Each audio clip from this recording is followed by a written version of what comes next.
Now, the Brodmann's areas of the brain, these areas are numbered in relation to the brain.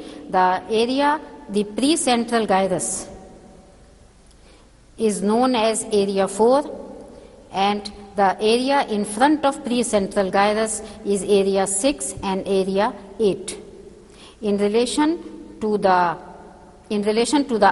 ascending ramus and the horizontal ramus, there is an area 44 and area 45, which is known as the Broca's motor speech area, 44 and 45. In relation to the parietal lobe, there is the post-central gyrus.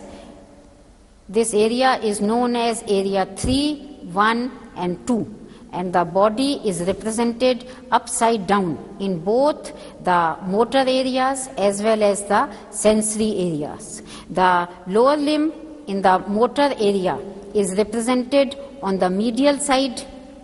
The perineum is represented in relation to the supromedial border. The trunk and upper limb are represented on the supralateral surface, and as we go down, the hand area, especially the thumb area, is quite big, and lowest is the face, larynx and pharynx. So larynx and thumb, they, including the hand, occupy a big area on the supralateral surface of the brain. Almost similar is the representation in the post-central gyrus. The lower limb is represented on the medial side, perineum on the supromedial margin, and the trunk, upper limb, lips, teeth, face and larynx are represented in the lower part. In the occipital area, the occipital lobe is responsible for the sense of vision. In relation to the calcarine sulcus is the area 17. On each side of the calcarine is area 18, and still on each side is area 19. So area 18 and 19 are known as the peristriate area and the parastriate areas.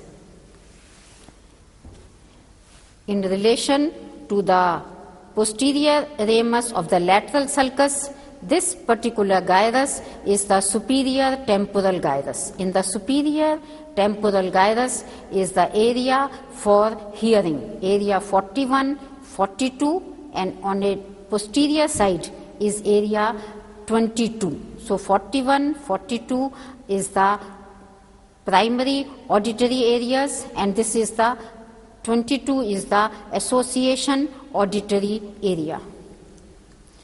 Then the taste is represented in the lowest part of the post-central gyrus. The smell is represented in the inturned part of the temporal lobe, which is known as the uncus.